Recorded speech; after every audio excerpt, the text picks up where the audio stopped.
such fun times of the year. And let's face it, Disneyland Resort in Southern California knows how to celebrate, well, anything.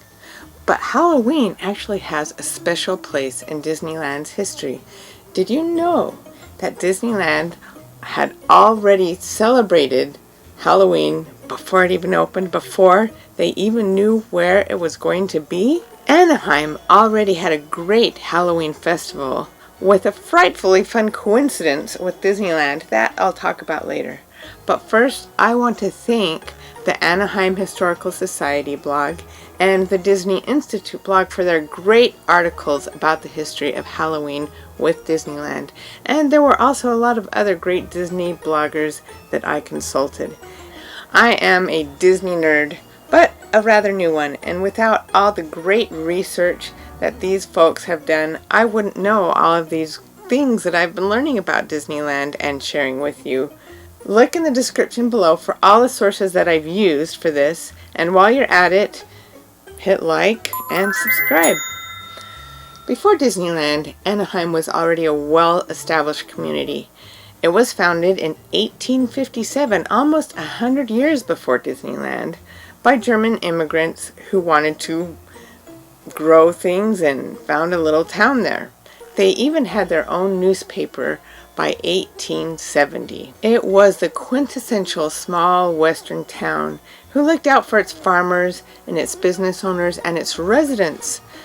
But in the early 20th century, Halloween was kind of a troublesome time. There were more tricks and there were no treats, and these pranks were getting more and more destructive. To combat this, Anaheim's leaders followed a growing trend in the early 20th century to have a Halloween festival. By 1953, this festival and its accompanying parade was huge, and so the Chamber of Commerce was looking for sponsors, people to help with the parade. They also had another goal in mind. Anaheim knew that it was not going to be able to stay an agricultural town. So, to combat the urban creep and the suburban creep, they decided to take matters into their own hands and recruit companies that would bring jobs into their city so that people would not have to leave the city in order to get good work, and Anaheim could stay the wonderful community that it was. So in 1953, they asked a lot of sponsors, and one of those was Disney. Disney at that time was looking for land for Disneyland. They didn't know where it was going to be, and there were several places it could be. And people in the Chamber of Commerce had an idea that Disney was looking for land for his new amusement park. Unknown to either one of them, both sides secretly hoped that working together on this Halloween parade thing, that Disneyland might end up in Anaheim. So Disney offered to make a few floats and designed them. Roy Williams, who was actually Big Roy on the Musketeers, actually sketched the designs, and Disney had them made by professional float makers. The next year, in 1954, everybody knew that Disneyland was coming to Anaheim, and so Donald Duck was the master of ceremonies.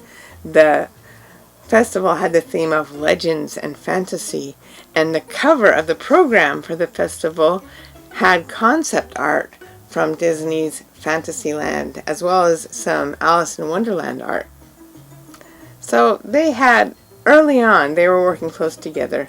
And to this day, actually, Disneyland still helps and participates in the Halloween parade in Anaheim. But what about Halloween in the Disney parks?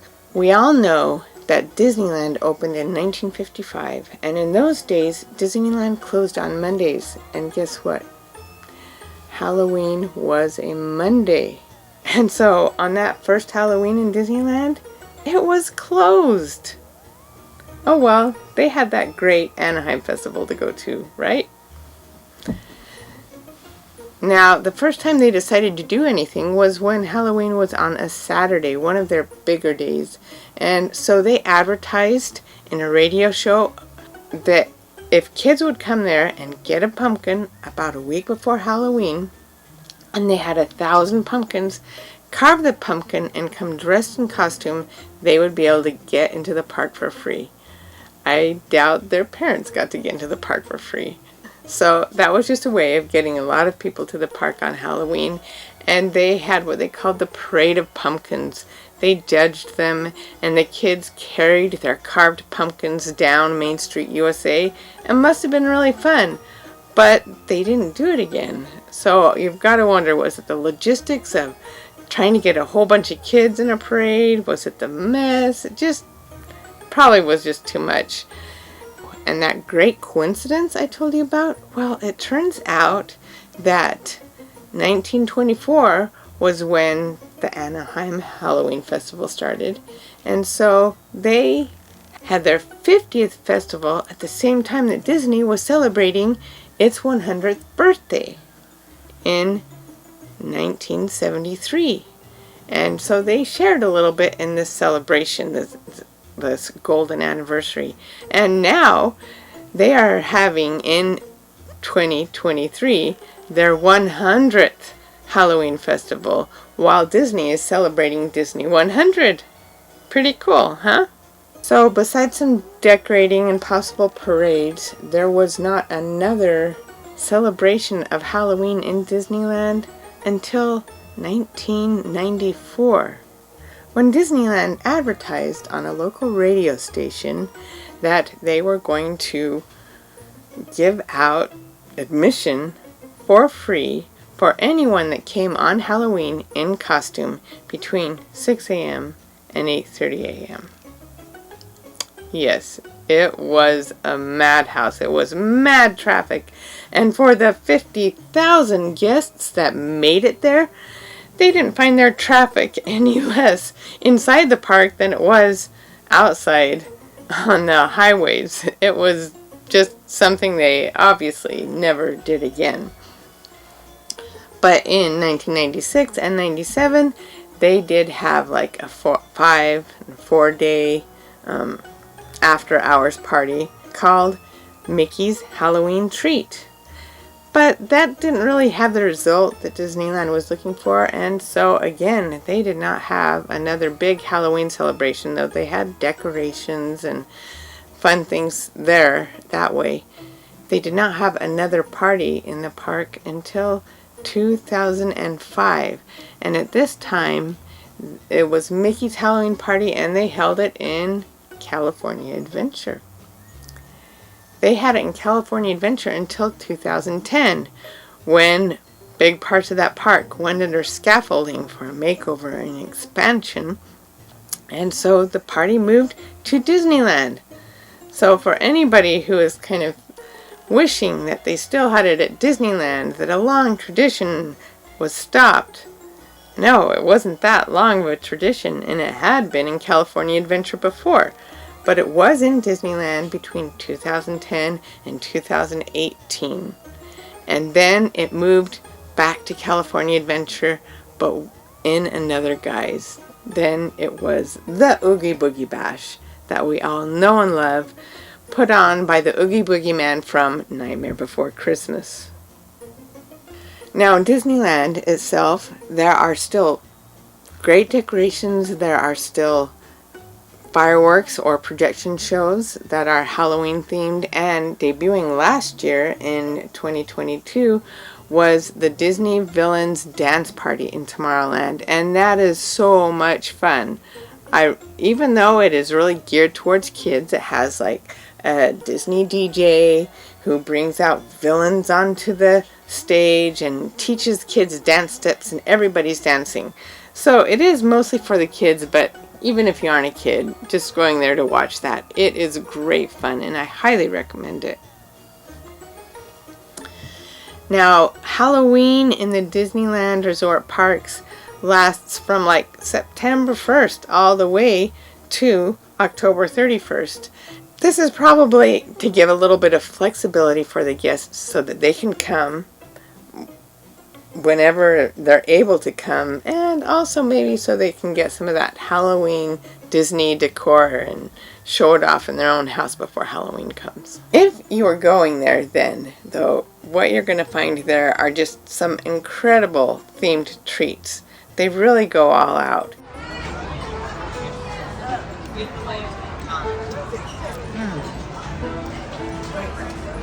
If you like spiced cake, you're going to love this. It's kind of a pumpkin spicy flavor in the cake itself. Nice cream cheese here. Cream cheese has some pumpkin spice in it. And the pudding.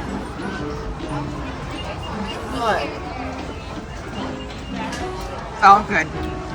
Pecans, these little crunchy pearls that I like and stuff. Caramel on top. Oh, I got on my nose.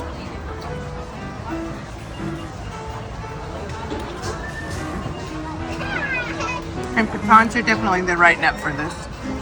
So overall, really nice and small little dessert. That's a good treat here.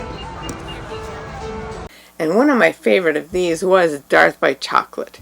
That was just great in its appearance and execution. No.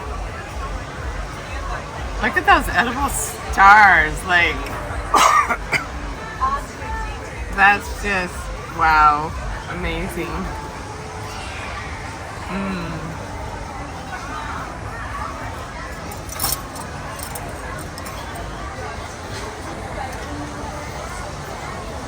Jigging. Darth by Chocolate. To keep it cold. I'm trying not to. Yum. Oh, look at that. I did not have quite so much of that. So that looks like some chocolate sauce just below the pudding.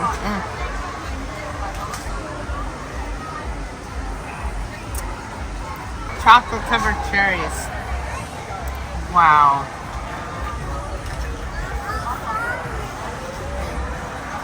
So that is a red cake that it's red velvet cake. And then yeah, there seems to be some kind of cherry thing going on there.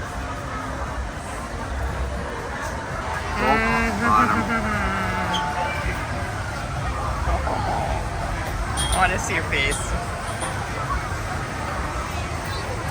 Ow. It's good. Good grief. It's good. If you have a chance, always get some seasonal, because seasonal offerings at Disneyland, I think, the most interesting, most creative and unique. So wherever you travel, you always will have a seasonal offerings, and I highly recommend for you find one and try it, like this one. It was so cute, and everything was just delicious. Even with that little teeny tiny lightsaber that you could pull out. Darth by Chocolate, you would get that at Galactic Grill in Tomorrowland. And other fun Halloween treats that were just fun to have. The poison apple macaron, good. It tasted like kind of like an apple pie with filling inside of it. That just looks so cool. The little apple stem, I think it comes out meant to do so. Okay, try. Do you want to see what's inside? Oh, wow. Just bite. Just bite, okay. I like the green, like, sugar on the outside. That's interesting. Oh, yum. That's real apple on the inside. See, it's real apple on the inside. This is basically like an apple pie macaron with all these cool colors on it. This is a nice little offering. So, if you go there during Halloween, you do not want to miss the treats. Now, there's something else in Disneyland that is actually very special to me now, as I found out. There is one tree in Frontierland that is all decorated in orange lights and pumpkins. What was that about? Well, I learned that this was the Halloween tree, and it was dedicated to Ray Bradbury. I totally geeked out because I loved reading Ray Bradbury when I was young. I had books on our family shelf, Dandelion Wine, The Body Sings Electric, The Martian Chronicles. I loved reading Ray Bradbury. Ray Bradbury just wrote classic science fiction books and has won many awards, and one of these books you might know of is Fahrenheit 451. Well, it turns out that Ray Bradbury, a brilliant writer and avowed futurist, had become friends with Walt Disney. In fact, they had just this incredible friendship together, with Ray consulting on several of the projects that Walt was doing. And then after Walt died, Ray Bradbury had a lot of involvement in developing the Epcot Center and many of the things in Disney World. It was just fantastic, and I was like, wow. I loved it to find out that Ray Bradbury was so involved in Disneyland that I have now come to love. And he also loved Halloween. He wrote a book called The Halloween Tree. So when I read the synopsis of this book, The Halloween Tree, I realized it sounded very familiar. I actually had read it, or had it read to me, in 6th grade. So it was really great to kind of rediscover this story. Really about a bunch of boys and their friend who's become lost or taken by the darkness. And a character, Halloween, he's by the Halloween tree. He's called Mountroud, who takes these boys on an adventure really to explore what Halloween is about. There also happens to be a movie that was made in the 90s. Ray Bradbury had originally conceived of it with the script and was very involved with the movie, so you'll enjoy it both ways. Anyways, it really is a treat to read. Now listen to this description that he makes of the Halloween tree. The pumpkins on the tree were not mere pumpkins.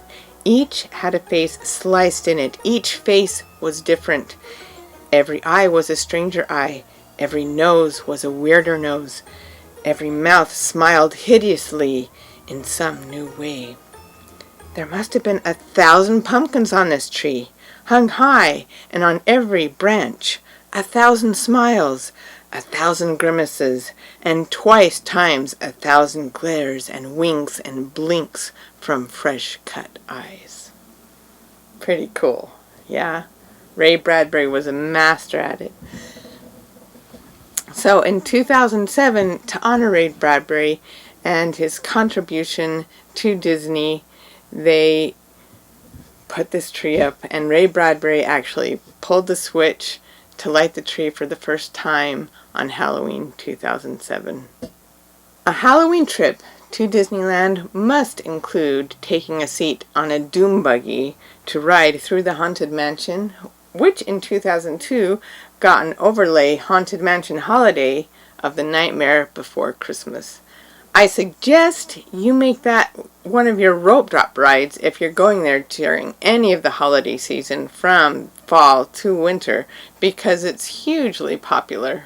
And that reputation is well deserved. It is a fun ride either way, and I love both versions of the ride. Did you know that house in Disneyland stood vacant for 6 years? They started construction of it in 1963, but things like the World Fair and Walt passed away during this time. Everything just kind of put it off, and so here's this big house already there in Disneyland, 1963, and it was 1969 before they opened the attraction. Ever since then, of course, it has been a great hit. The history of the Haunted Mansion really is a fascinating story in itself, but that is for another episode. Thank you for watching this episode. I really hope you liked it, and I hope you have a wonderful Halloween.